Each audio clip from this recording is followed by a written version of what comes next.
Buenas noches, buenos días, donde sea que estén viendo, escuchando este contenido. El noche de hoy tengo una invitadaza súper especial, la psicóloga Scarlett Espinosa. ¿Cómo estás, Scarlett? Hola, bien, gracias por invitarme. Oye, pues qué emoción, por fin puedo platicar contigo de temas que me han solicitado bastante las personas en estos momentos pandémicos, en donde no solo la salud física como tal está en bastante deterioro, sino la mental, ¿no? Y ya veníamos acarreando muchas cosas. Me gustaría, por favor, Scarlett, para los que no te conocen, que te presentaras. Bueno, pues yo soy Scarlett Espinosa, soy psicóloga clínica. Esto quiere decir que me dedico a la parte de evaluación y tratamiento de problemas psicológicos y trabajo desde el enfoque cognitivo-conductual. Actualmente solamente trabajo por mi cuenta, es decir, consulta privada. Muy bien, y mencionas ahí el tema de enfoque cognitivo-conductual. ¿Nos pudieras platicar en qué consiste eso de terapia cognitivo-conductual? Bueno, en psicología hay diferentes tipos de teorías y para ya lo que es psicología aplicada en la clínica, pues manejamos diferentes enfoques psicoterapéuticos y pues uno de ellos es el cognitivo-conductual, el cual se basa en eh, tratar de modificar la conducta de la persona, ahora sí que incidiendo en los pensamientos y en las emociones que se tienen de acuerdo a una situación determinada. Eh, Como su nombre lo dice, se trabaja desde dos áreas principalmente, desde la parte cognitiva, que tiene que ver con los pensamientos, y desde la parte conductual, que sería como la conducta manifiesta. Yo he visto que además de ti hay otras cuentas que tienen ahí algo así como movimiento de psicología basada en evidencia, ¿no? ¿Nos puedes platicar un poco en qué consiste eso y cómo sería esta evidencia científica en psicología? Porque yo creo que, y me incluyo, o sea, de ver el tema científico y de seguir las publicaciones y todo eso, mmm, vamos a tocar el tema por ejemplo, el psicoanálisis, ¿no? Pero hay cosas que nosotros no sabemos o no conocemos que la psicología también es una ciencia que tiene sus datos y su rigor científico, ¿no? Y entonces, ¿nos pudieras platicar un poco en qué consiste este movimiento y por qué es importante la evidencia científica sobre todo en el enfoque que tú tienes? Wow, es todo un rollo. Mira, de entrada, este movimiento surgió como a raíz de que varios psicólogos nos encontramos en una red social que fue en TikTok. Ah, fue en TikTok donde nació. Sí, Qué ahí fue donde nos padre. encontramos, o sea, no nos Ok, conocíamos antes ok, ok. y pues digamos que la característica en común es que todos hacemos prácticas basadas en la evidencia. ¿Qué quiere decir esto? Pues en psicología básicamente ha habido como un movimiento reciente de tratar de dar mucha importancia a que exista evidencia científica detrás de un tratamiento psicológico para que de verdad se le pueda tomar como ciencia. No podemos decir que algo funciona sin probar que funciona, Claro. ¿no? Entonces ahí es donde surgió un poquito la controversia porque evidentemente pues hay corrientes psicoterapéuticas que no cuentan con soporte científico y entonces ellas sienten que están fuera, ¿no? De este paquete de terapias basadas en la evidencia. Y bueno, básicamente las terapias basadas en la evidencia, digamos que integran los resultados de investigación científica y pues ahora sí que la pericia que pueda haber en el terapeuta y el estudio de los problemas psicológicos desde un punto de vista pues lo más científico posible, pero tomando en cuenta el contexto. Y básicamente en psicología, para saber si un tratamiento tiene evidencia o no, hacemos un poco lo que se realiza en medicina, o sea, se realizan ensayos clínicos aleatorizados, metaanálisis, en los cuales, por ejemplo, se compara cómo es el tratamiento para la depresión en un grupo al que se le va a administrar fármacos antidepresivos y vamos a poner a otro grupo al cual se le aplique un tipo de terapia, pongamos activación conductual, que es una de las terapias que tiene mayor evidencia para depresión, y otro grupo al que le vamos a aplicar terapia psicoanalítica. Y después de hacer este tipo de pues en estudios en los cuales se ve cuáles son los resultados de aplicar ya sea el fármaco o una terapia o la otra después de un tiempo, se miden los resultados por medio de algunos tests. Por ejemplo, un test que mida depresión y de ahí se ve si los síntomas de depresión bajaron, aumentaron o se mantuvieron. Y de esta manera es que van discriminando, ¿no? En el grupo de depresión con fármacos hubo bastante mejoría, poca mejoría o nada de mejoría. Y así es como se ha ido pues resaltando que algunas terapias tienen mayor evidencia de eficacia que otras. Ok, y Un ahorita poco difícil. sí, no, claro, pero y además mencionas algo que los he escuchado mucho a ustedes, porque creo que sigo a todos los que están en este movimiento en TikTok. Cuando hablan del contexto, ¿a qué te refieres con contexto? Porque luego están ahí los memes, pasen contexto, ¿no? Cuando entras tarde a una conversación, pero ¿a qué se refieren con el contexto? El contexto sería básicamente como las variables que rodean a la persona. En este caso Mm, podría ser condiciones socioeconómicas, familia, eh, condiciones sociales en general, ujú, pero el contexto también incluye variables como la historia de vida o la historia de aprendizaje, digamos. ya. Ok, sí, ¿sabes por qué te pregunto? Porque de las apenas, y como apenas yo empecé a estudiar sobre esto, sobre psicología basada en evidencia, o sea, muy superficial, y me parecía como interesante el tema la lucha, por así decirlo, la discusión, ni siquiera sé si entra a nivel de debate por ejemplo, los que defienden algo como el psicoanálisis, que ahorita vamos a platicar de eso, que dicen es que no puedes aplicar el mismo método para todos, ¿no? Entonces, por eso el psicoanálisis solo es de una persona. Y entonces, cuando yo escucho esto del contexto, de que estás tomando en cuenta los factores sociales, de dónde vive, económicos, etc., etc., pues digo, ahí, si tú ya estás incluyendo esa variable, ¿no? A fin de cuentas varía de individuo a individuo, pues Ujú. precisamente lo estás adaptando a esa persona utilizando un método que tú puedes registrar. A mí lo que me brinca un poco, yo no sé si tú conoces, has leído a Mario Bunge, que creo que es el que más ha Mm. criticado fuertemente el psicoanálisis en cuanto a la pseudociencia, ¿no? Yo creo que es el que más Ujú. duros golpes le ha metido al psicoanálisis en ese sentido. Y él lo que critica más es por qué no, o sea, por qué no lo documentan, por qué no registran, por qué no tienen, no sé si haya quien lo haga, yo creo que habrá alguien que sí registre eso, pero no con el rigor científico que merece, ¿no? Y el pretexto que usan es que es que no hay, no podemos usar uno mismo con todas las personas porque es diferente. Entonces, bueno, ya de ahí, pues ciencia no es, definitivamente no sería, ¿no?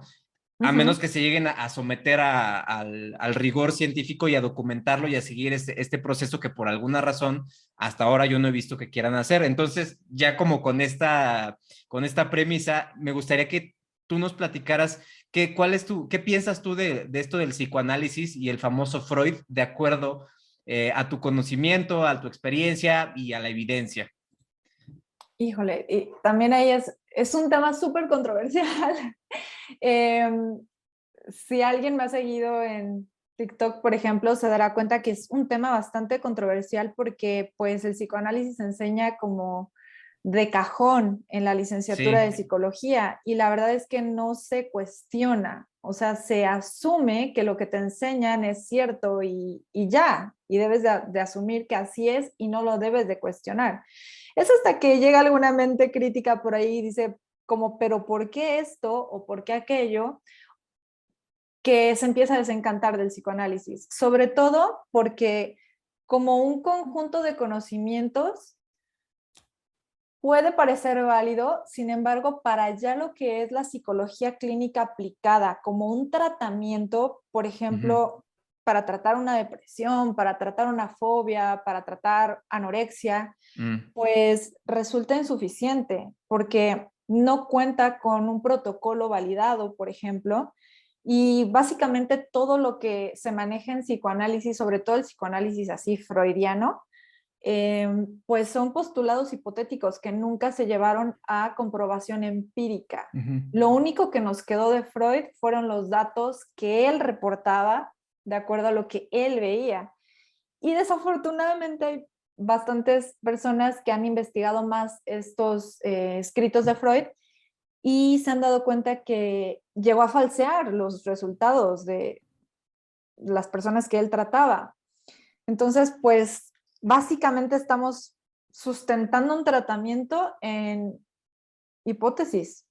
No hay comprobación empírica de nada. Por eso es que, digamos que desde el punto de psicología basada en evidencia se le tira un poco a esa parte. Y respecto al mismo Freud, porque digo, creo que de todas las personalidades a nivel, en cuanto a la historia, no se podíamos agarrar científicos, Newton, ¿no? Y decir es que Newton dijo muchas tonterías, o incluso Darwin, y pues ya no está, ¿no? O sea, ya avanzó, vaya, la investigación. De Freud, ¿tú tienes algo como rescatable que os puede decir, bueno, Freud al menos contribuyó con tal cosa, o de plano es así como que nomás falseó sus resultados y ya? No, sí se rescata. Por ejemplo, cuando comienza Freud a desarrollar su teoría, es en una época en la que los problemas de salud mental se trataban a través de métodos pues bastante arcaicos, ¿no? O sea, internamientos psiquiátricos donde habían electrochoques, Sí. lobotomías y cosas bastante fuertes. Y llega él a decir, a ver, vamos a ver qué pasa si solo hablamos con la persona de cómo se siente, ¿vale? Entonces él habla un poco como de la cura por medio del habla. Entonces, eso creo que es algo bastante rescatable, Súper, ok. ¿no? Como establecer esa otra posibilidad o alternativa para tratar los problemas de salud mental. Ahí ya se nos fue, el hombre se nos voló a la parte de, pues, construir este aparato psíquico y el inconsciente y tal, pero bueno, eso yo digo que es bastante rescatable y de alguna manera podríamos hablar del énfasis en la infancia, no desde el punto donde él lo maneja, que pues todo tiene que ver como con fijaciones de tipo sexual y demás. Sin embargo, pues sí sabemos que la historia de vida tiene un impacto en la vida de la persona. Ya, ok. Sí, hago esta pregunta porque digo, vi ese video donde decías, tiene algunas cosas rescatadas para que vean que no solo es hate y ay, maldita sea, o sea, creo que hace poco escuché es un doctor en economía que se llama Santiago Armesilla y él me dice, es que para mí, o sea, el psicoanálisis no tiene nada de ciencia, el psicoanálisis pasa más como un tipo de corriente filosófica que no o sea, que usarlo como terapia, o pues no, o sea, nada que ver. Es como si yo agarrara un libro de Platón e intentara dar psicoterapia, ¿no? O sea, vamos a hablar del mundo de las ideas. Pues no. Definitivamente yo creo que se pueden rescatar ciertas ideas y llevarlas al plano donde tenga que estar, pero ya quererlo utilizar y quererlo justificar con aplicaciones que se pueden medir, yo creo que ese es el problema. Y yo lo que he visto, por ejemplo, en algún momento vi algo que te criticaban de cientificismo, ¿no? Que a mí me da mucho, me da coraje esa palabra porque precisamente el cientificismo malo, ¿sabes? Es que la ciencia explica todo. Bueno, no sé, creo que no tenemos las herramientas todavía para hacerlo, pero el permitir, no sé cómo lo veas tú, pero ahorita sobre todo con la pandemia, el permitir estos conocimientos alternos, es que todos los conocimientos son válidos, ¿no? Todos, también están los chamanes. Cuando ya lo podemos medir, o sea, cuando yo puedo comparar a tu chamán con la medicina basada en evidencia, en un escenario de condiciones iguales y tu chamán quedó mal, pues sorry, dude, esto no sirve, ¿no? Es que estás siendo cientificista porque estás escondiendo.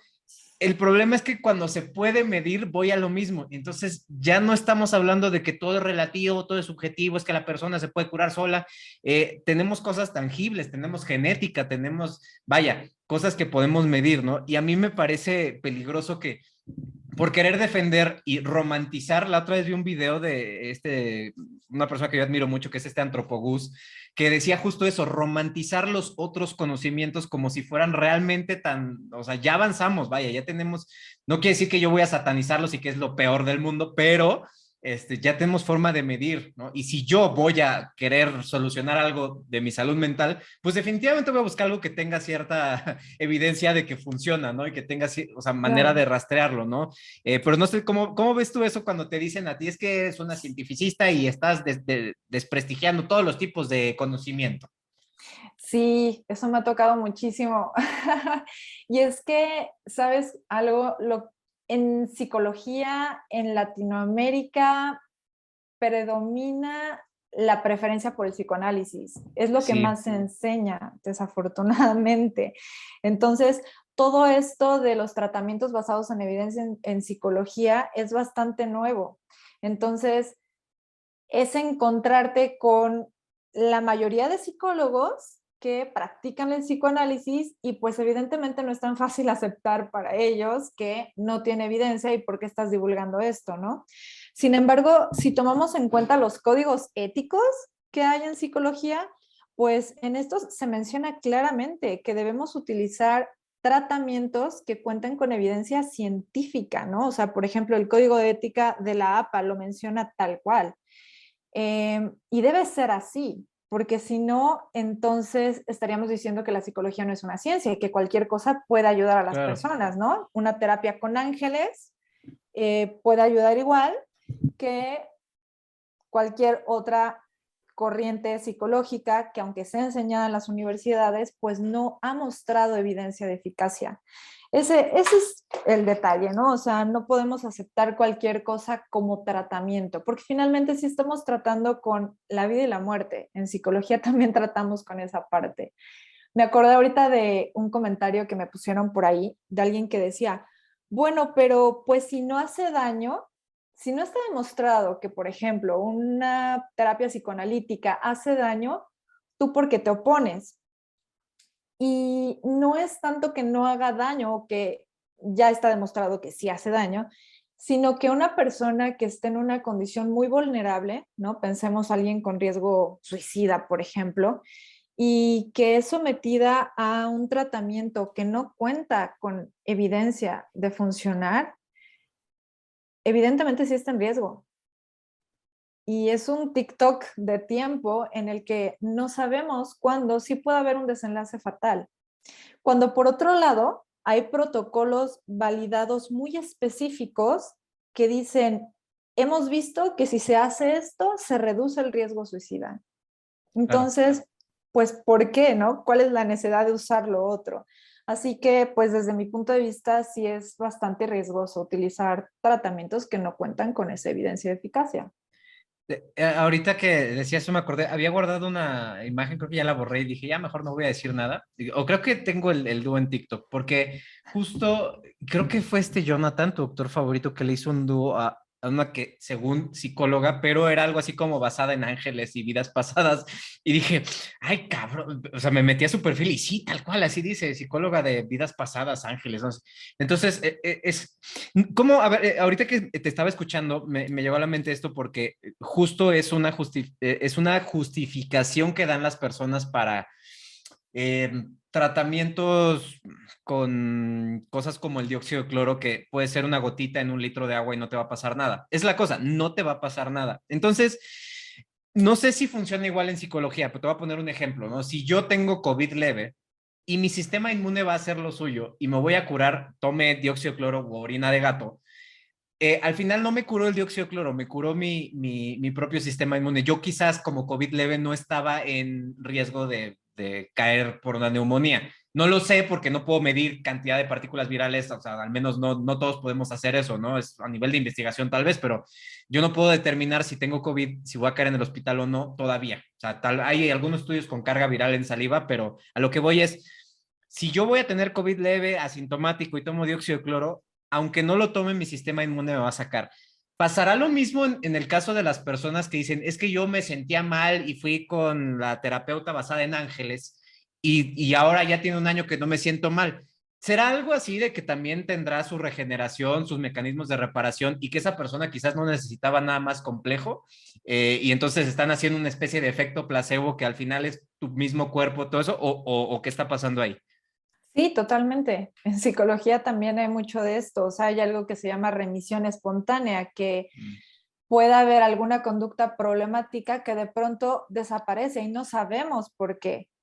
Y también puede ser que de pronto alguien mejore porque algo cambió en su contexto, justamente, en Ok. su contexto familiar, económico, etcétera, y evidentemente su condición mejoró.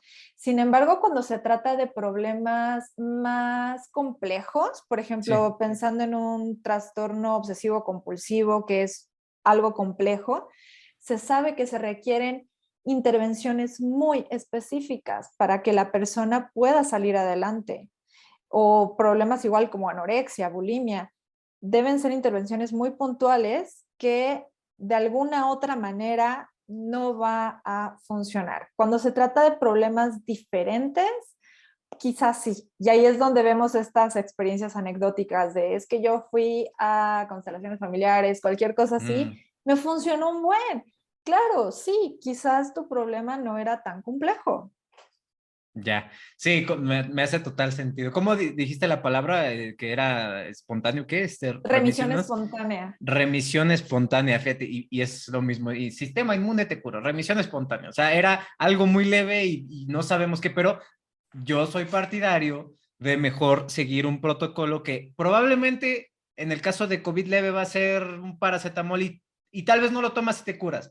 En el caso de una situación de salud mental, mejor vas con un enfoque basado en evidencia y tal vez te ibas a mudar o no sé, lo que sea que fueras a hacer y te ibas a mejorar, pero al menos estás haciendo algo que sabes que tiene cierto registro documentación de que funciona, ¿no? Evidencia científica, sobre todo si estás hablando de ti, ¿no? Y ahorita mencionaste algo que sé que es algo en lo que te especializas y es como tu tema lo tienes ahí en tu perfil de trastornos de la conducta alimentaria, si está bien dicho. Mencionaste bulimia, todo eso. ¿Nos puedes platicar un poquito en ese sentido, qué es lo que tú ves desde tu área de esto de los trastornos alimenticios? Bueno, mira, básicamente desde que yo empecé a estudiar psicología, pensé que quería dedicarme a la clínica y pensé que quería dedicarme a ese tema de los trastornos de la conducta alimentaria. O sea, me llamaba muchísimo la atención, pero en ese entonces no había como nada. Ok, La investigación en ese tema estaba muy pobre y obviamente pues ya sabes que a México llega todo muy, muy rezagado en tiempo.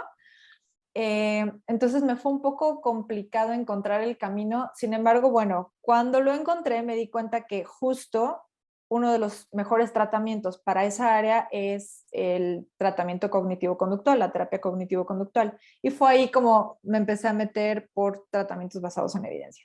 Y bueno,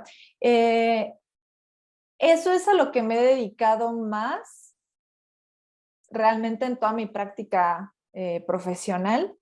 ¿Y qué te puedo decir de esos temas? Últimamente, de acuerdo a todo lo que se ha visto por la pandemia, ha habido un super boom de trastornos de la conducta alimentaria.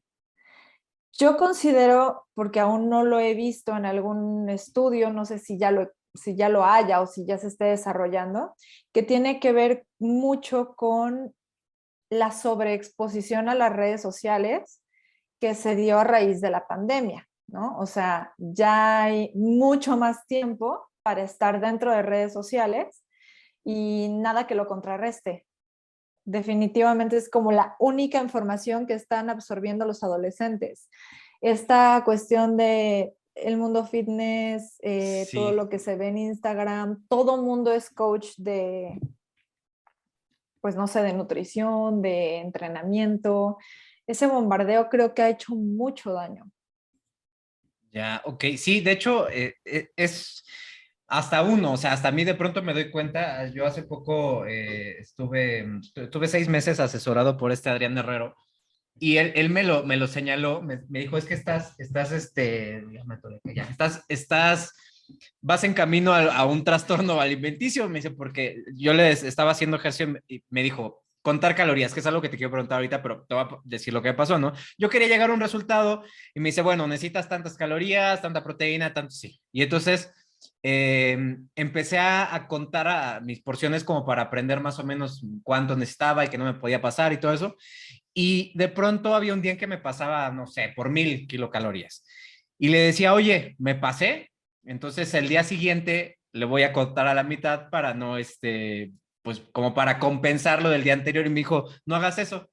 Tú, o sea, te pasaste un día, velo como que vas a tener más energía para levantar más peso.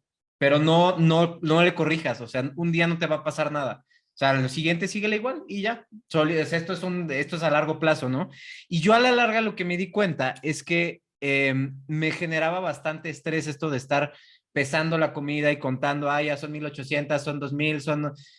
Y dije, bueno, ya sé que un puñito es más o menos esto, o sea, ya no, o sea, no me importa, pues ya sé que si hago suficiente ejercicio, no tengo por qué, pero al final del día yo me sugestioné en, es que yo quiero cuadritos, yo quiero verme así, es que ya engordé, es que no sé qué, y es inevitable no estar expuestos a este bombardeo de, pues sale, no sé, Cristiano Ronaldo, el mismo Adrián, ¿no? Y cuerpazos y dices, ¿qué onda, no? Pues, y como las redes sociales, eso es lo que te lo ponen, ¿no? O los mismos influencers en TikTok, ¿no? Que los ves y cuerpos perfectos, chavos acá que aparte bailan increíble y yo les digo clon uno, clon 2, clon 3. O sea, todos bailan lo mismo, todos tienen la misma complexión, pero al fin de cuentas es un cuerpo fit, digamos, ¿no? Entonces tú ya crees que eso es como te tienes que ver y eso es, o sea, lo que se hace viral y lo que la gente reconoce y lo que la gente aplaude, ¿no? Incluso, vaya, en las propagandas, en los comerciales, en las fotos, pues no ponen a cualquier persona, o sea, ponen a alguien que tiene un aspecto, hasta me parece medio, no sé, eurocéntrico, digamos, delgado siempre es como el mismo fenotipo, ¿no? O sea, nunca, hasta en las leches la otra vez había una campaña de, no me acuerdo qué leche, ¿no? De que ponían, o sea, en como una leche mexicana y estaban poniendo personas que claramente eran, no sé, alemanes o algo así. Y decías, ¿cómo? O sea, y los mismos de marketing decían, es que eso es lo que vende. Si yo no pongo a los güeritos ahí, no lo van a comprar. Entonces, ya estamos ya muy acostumbrados a que así se tiene que ver uno, ¿no? Y entonces, bueno, ya después del choro, porque quería llegar a esto, eh, ¿cómo ves este tema de ahorita que decías todos son coaches y todos te dicen cuánto sí, contar calorías, ¿qué has visto tú? O sea, esto de cuidar lo que comes y los gramos y todo eso, a mí sinceramente me di cuenta y dije, no lo voy a hacer, pero no sé cómo, o sea, sí es algo, yo veo que muchos lo hacen, pero ¿tú qué piensas de eso?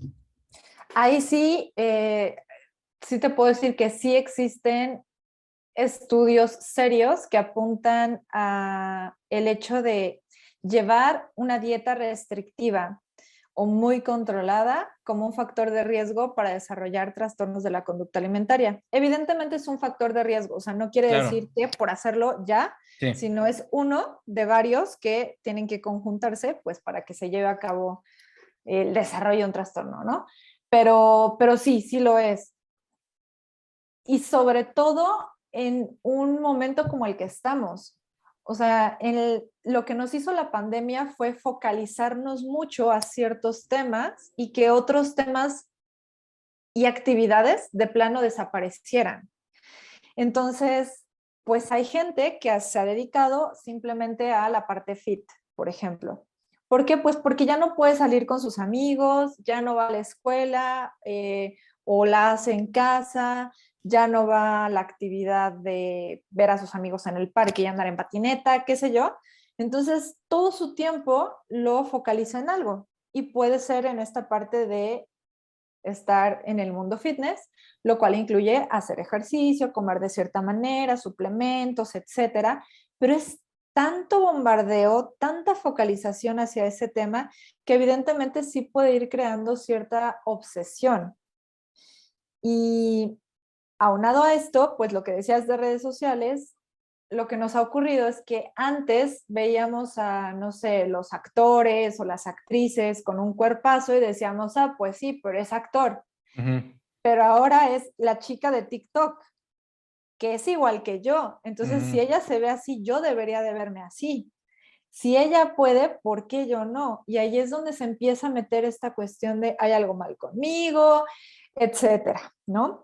Entonces, definitivamente creo que la pandemia sí ha dejado pues algunas condiciones ahí muy puestas para que se vaya desarrollando más esta parte de los trastornos de la conducta alimentaria. O sea, yo sí he visto un boom en personas que han pedido la ayuda.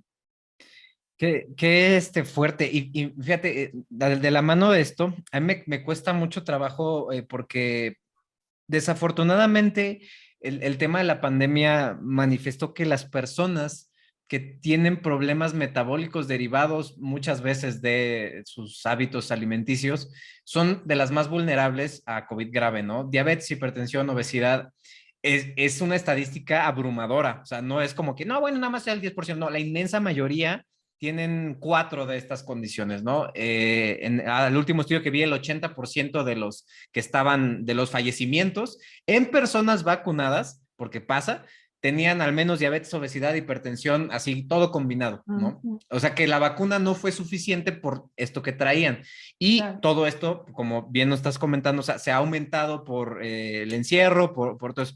Y entonces yo entro en un conflicto porque yo al principio hacía mucho esto de decir, no coman basura, es que esto es mierda, es que no sé qué, y de pronto me encuentro con la parte de, es que no hay que satanizar, y esto lo escuché más de los nutriólogos, no, no satanices alimentos, y yo decía, bueno, no estoy satanizando al pollo, al huevo, a la leche, el refresco no es un alimento, los empaquetados no son alimentos, o sea, esos son procesados y no aportan absolutamente nada más que placer momentáneo en el cerebro, generan adicción, etc, etc. Y luego es, no, pero de todas formas, por lo que mencionas tú de lo restrictivo, puede generarle a las personas más problemas. Entonces, ¿nos puedes platicar desde tu perspectiva, desde la psicología, qué onda con esto de satanizar alimentos? ¿Cómo lo ves? Mira, en general, mmm, creo que el approach debería de ser llevar un estilo de vida saludable que incluya varias cosas, Uh -huh. ¿no? Sin cargarle toda la nutrición, sin cargarle todo al ejercicio, sin cargarle todo al sueño, o sea, tiene que haber un equilibrio de todo eso, pero dentro de ese equilibrio tiene que haber cierto desequilibrio, Claro. porque justamente cuando tú te metes en un estilo muy estricto, tan estructurado, cuando te sales de ahí hay mucha culpa. Y esa Sí. culpa lleva a buscar conductas compensatorias. Y Uh esas -huh. conductas compensatorias son las que a veces nos meten en un círculo vicioso que ya nos deja haciendo pues conductas que al final ya no nos hacen bien, ¿no? Por ejemplo, este ejemplo que dijiste muy claro de me pasé de tantas calorías, pues al día siguiente le corto Uh un -huh. poquito y así. Pero ¿qué pasa eso si lo vas repitiendo cada semana y cada mes, etcétera? Pues se va creando un ciclo. Y algo que también sabemos desde la psicología conductual es que un estímulo que que a ti te gusta, que es satisfactorio y te prohíbes o te cancelas por completo, se convierte en un estímulo más Uh apetitivo. -huh. Entonces, cuando tengas acceso a ese estímulo, va a haber una demanda increíble de satisfacción por ese estímulo. Y lo vemos con cosas muy claras, ¿no? Por ejemplo, si tú tienes aquí un vaso con agua, pero has tenido acceso a ese vaso con agua todo el tiempo y le has podido dar sus traguitos, pues no hay problema. Pero si yo te dejo sin agua todo el día y tú empiezas a tener sed, cuando yo te ponga el vaso, tú te lo vas a echar de un jalón y a lo mejor vas a querer otro. Entonces, esa es la razón por la que nos hemos dado cuenta que prohibir ciertas cosas como ciertos alimentos al 100%, al final, en algunas personas, porque tampoco me gusta generalizar, en algunas personas sí puede ser contraproducente. Ya.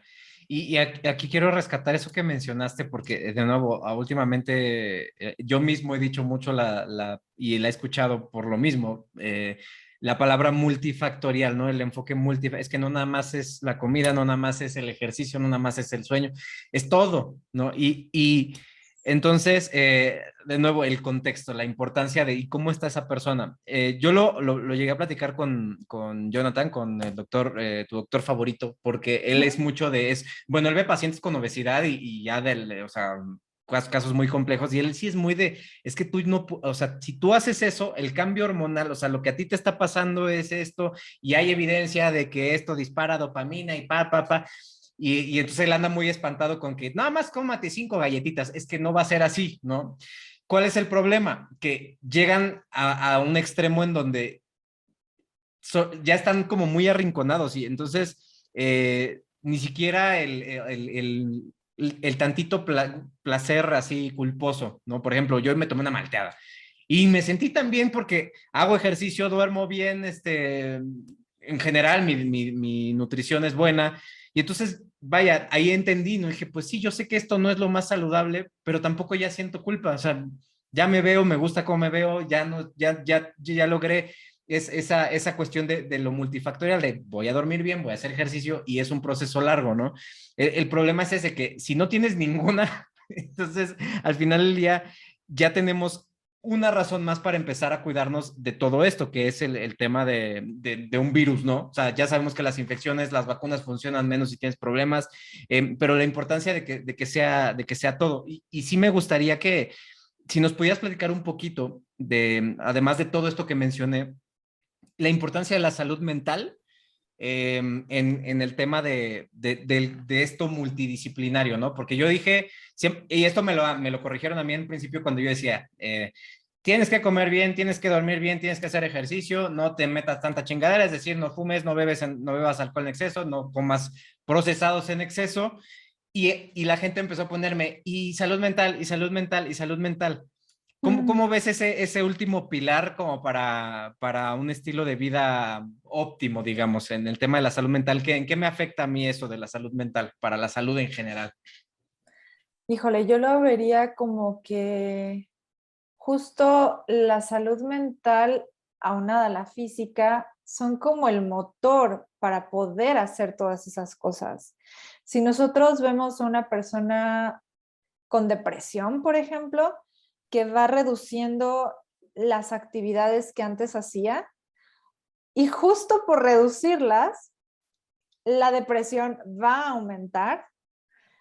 Eh, Aunque tú le recomiendes hacer ejercicio y comer bien, no va a tener ganas de pararse de su cama para hacer ejercicio. No va a querer comer bien, va a comer lo primero que haya si es que bien le va.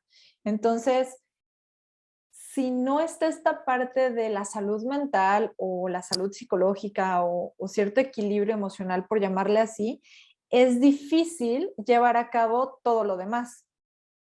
¿Me explico?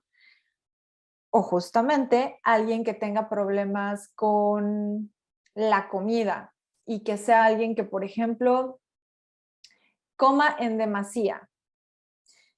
No está teniendo a lo mejor esta sensibilidad de decir, ya me llené, ya no debería de seguir comiendo.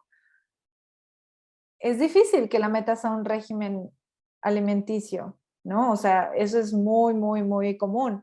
Personas que tienen algún grado de obesidad, quieren hacer algo al respecto, van con el nutriólogo, les dan una dieta buenísima, un plan alimenticio buenísimo, pero no logran apegarse a él, porque hay ciertos factores emocionales, conductuales que no le permiten, ¿no? Entonces es justo como si hay salud mental, tienes posibilidad de llevar a cabo estas otras cosas que te van a dejar, bueno, súper equilibrado y de una manera más habilitada para la vida, diría yo.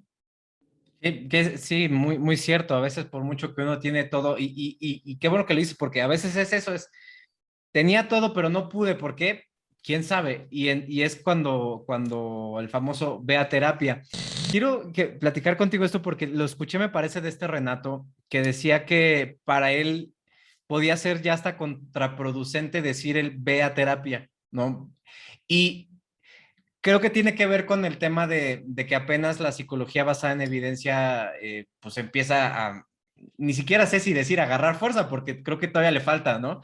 Pero lo veo yo también en el tema de los profesionales de la salud.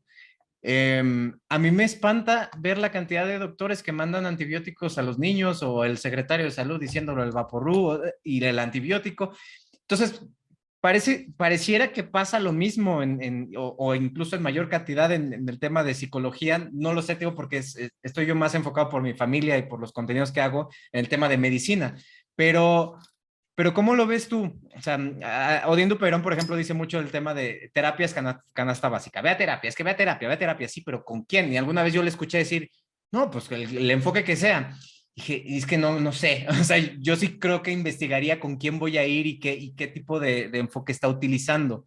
Entonces, ¿tú qué opinas con eso de que alguien diga, es que uy, te urge ir a terapia, ve a terapia? ¿Cómo ves este tema de ir a terapia y de generalizarlo? Ese es justo un problema en el que estamos. O sea, en ese sentido, yo diría que la psicología está en crisis.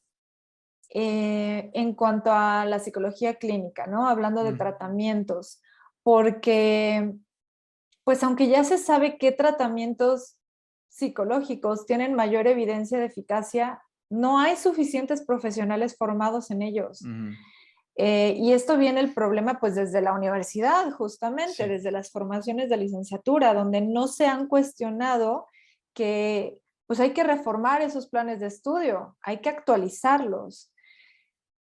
Desafortunadamente, al no existir esto, pues hay muchos psicólogos que salen de la universidad, se quedan con ese aprendizaje, ya no se actualizan, ya no ven más allá y pues eso es lo que hace que abunde desafortunadamente pues profesionales que se quedan cortos en el momento de atender ciertos problemas, ¿no? No estoy diciendo que todos no están capacitados, ¿no? Pero cuando se trata de ciertos problemas más complejos, sí se requieren herramientas que van más allá de lo que nos enseñaron en la universidad.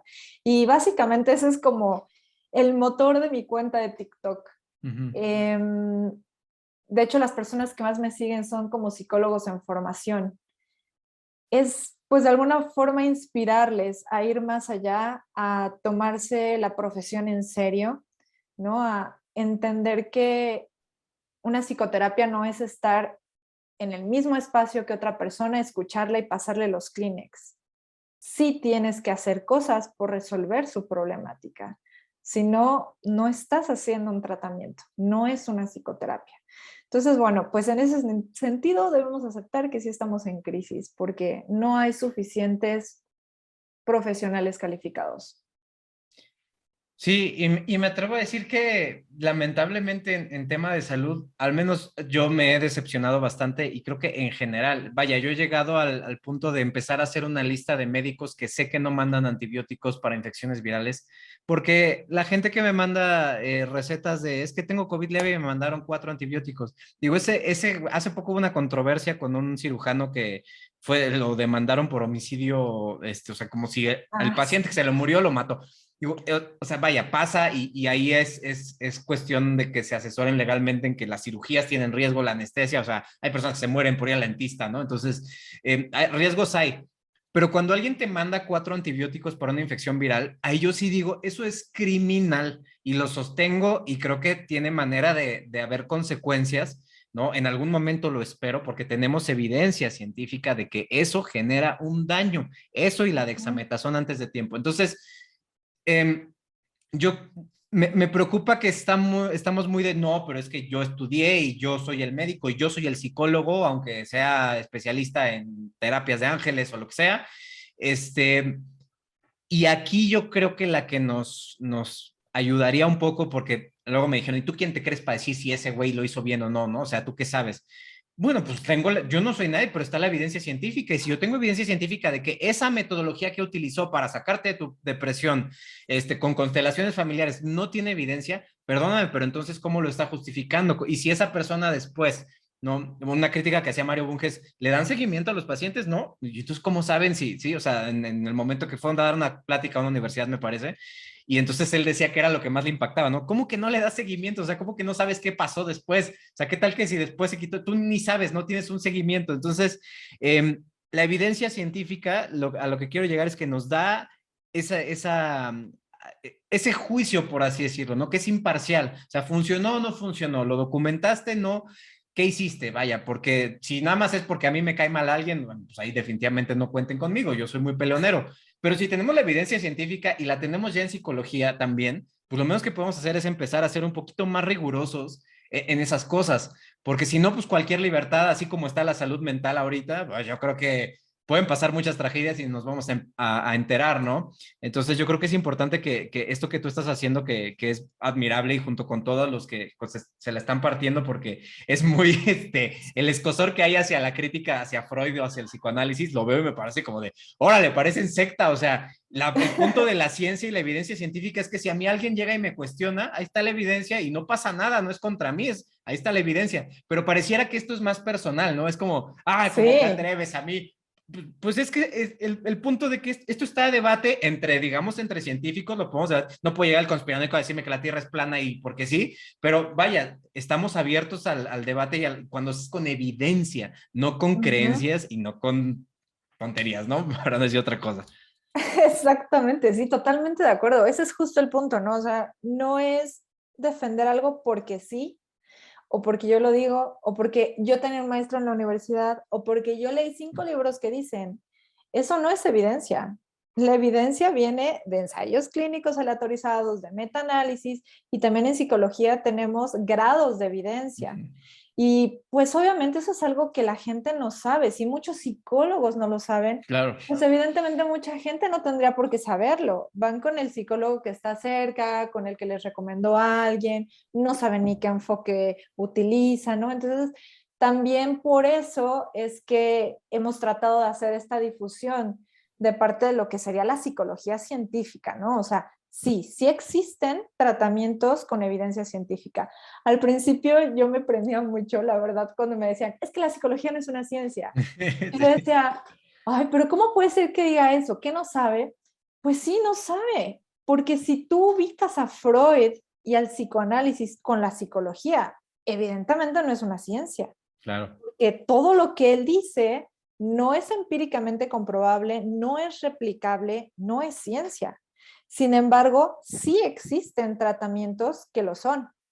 Entonces, ahí es donde hay que dar más difusión, en esa parte de que la gente sepa que sí existe, que sí funciona y que evidentemente no es como, va a funcionar porque no es una ciencia exacta y hay otros factores más allá del enfoque terapéutico, ¿no? La pericia del psicólogo, el contexto del paciente, la relación terapéutica. Sin embargo, pues la evidencia científica no será perfecta, pero es lo mejor que tenemos. Qué bonita frase. Y justo a eso quería llegar porque volví a leer hace poquito el libro de Carl Sagan del mundo y sus demonios y justo eso dice, ¿no? Es la luz, una pequeña, la ciencia como una luz en la oscuridad.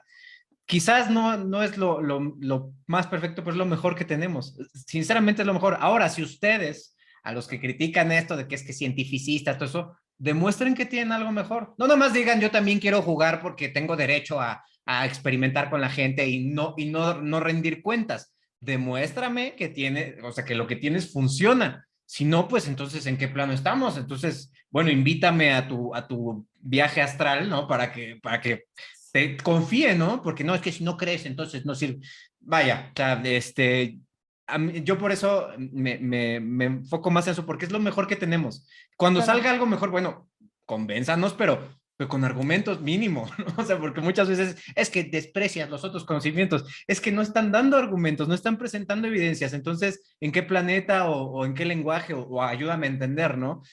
Porque justamente yo creo que eso es lo que tenemos como científicos, la búsqueda del conocimiento y de descubrir las cosas.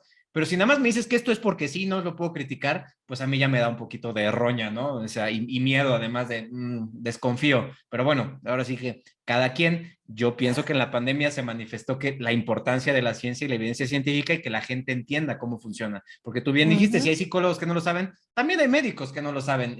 Bueno, supuestamente lo son, ¿no? Quiero pensar que están titulados, pero cuando hablas de metaanálisis y de ensayos clínicos aleatorizados, es de qué, pero pues yo doy ivermectina.